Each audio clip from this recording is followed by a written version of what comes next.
Hey, what's going on, guys? I'm James with Star Wars Intel, and today we have a lot of Battlefront 2 news to cover.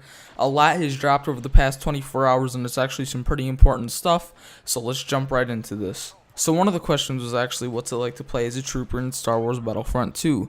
And they responded with trooper and soldier combat, and Star Wars Battlefront 2 is actually now class-based with an entirely new progression system.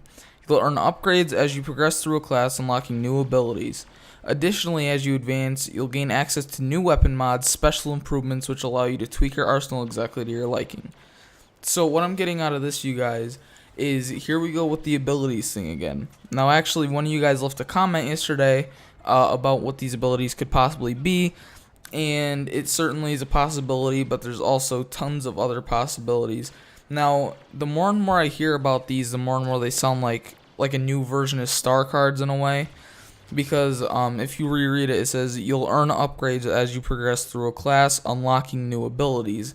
That sounds a lot like star cards to me, except limited to certain classes. So say, for the assault class, you can only have, say, a scatter gun, or something else for a different class. Like demolitions can only have a smart rocket and things like that. So that's kind of like the direction that I think that they're going with this. So let's jump into the next question. So guys, for the next question, and possibly the most important in this entire frequently asked questions thing, is all three eras. How does that work? That's what a fan asked, and they responded with, the multiplayer element of Star Wars Battlefront 2 includes planets, locations, heroes, vehicles, and weapons from the Star Wars prequels, the original trilogy, and the new era. Troopers will match the aesthetic of their respective time period, with battle droids in Theed, snowtroopers on Hoth, and I guess First Order troopers on Starkiller Base. For those of you who want to live out dream battles between Star Wars' most iconic characters, some modes will support era crossover play for heroes, allowing you to set up matchups between familiar faces from different time periods. Want to pit Yoda against Kylo Ren? You can do that. So guys, this is absolutely awesome news, and it's personally what I was concerned about previously, but now that we know that you can have cross-era play in like heroes versus villains, I'm assuming, that's really, really cool, because I always wanted to kind of see Obi-Wan when he was younger versus Vader, Yoda versus Kylo Ren, etc., and I didn't think that would be in the game, which was like a huge missed opportunity, I thought, but I'm glad that they actually took that opportunity and turned it into something. Okay guys, next up here we actually have an interview that PlayStation Lifestyle did with some DICE developers, and there's actually some really important information in this interview that I want to share with you guys. So there's going to be a lot of reading here, so keep your ears peeled, and let's get into this. So one of the questions was, conversely, what do you feel maybe was missing from the first game that you wanted to add to Battlefront 2?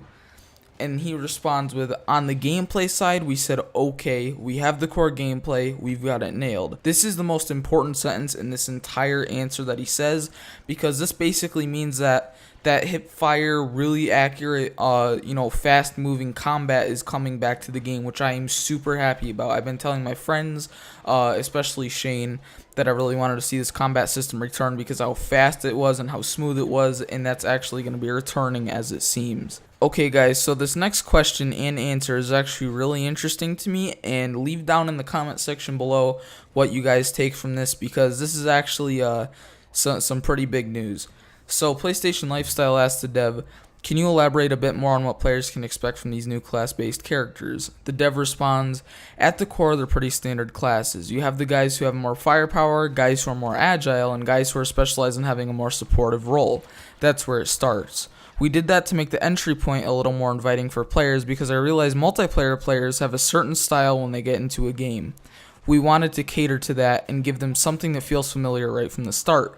Now here's the important part. There's also depth in giving every trooper a career on his way to becoming a heroic trooper. There are new abilities, new gadgets, and new weapons for you to unlock. You can customize your weapons to fit your playstyle. Are you a bit more long range? Are you better in a short range rifle or want more damage? These are things that matter a lot to our players to have the ability to express themselves on that level, so we wanted to give them that opportunity. So like I said before I read this off, leave down in the comments what you guys think that the heroic trooper and the abilities and the trooper career thing have to do with each other. Leave that down in the comments, because I'd love to hear you guys' thoughts on that, because that's definitely a controversial topic. Okay guys, and this final question is going to be awesome for you guys that are huge fans of campaign as well as open world games. Now personally, I didn't expect this out of DICE, but it looks like they're pulling it out of their hat, and I could not be more excited. So let's get into this question.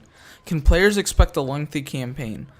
The dev responds, "We are not going to give a number, but what we can tell you is that the game is huge and the campaign has a good length that you would expect." The next question follows up with, "Will the campaign be open-ended or a more linear experience?" And then the dev responds, "Well, we are really taking the open, authentic experience DICE is known for into single player. So you have this 360 combat approach, and we also bring the progression system that the multiplayer has to single player. So there are some player choices in the way to evolve your character." Does this mean that we're possibly going to see a very RPG-esque Star Wars game, which would be so sick if they actually did that? Does this mean that we're going to unlock skill points? We're going to be able to upgrade our character in terms of skills, what they can do, move sets, stuff that you'd find in a common RPG.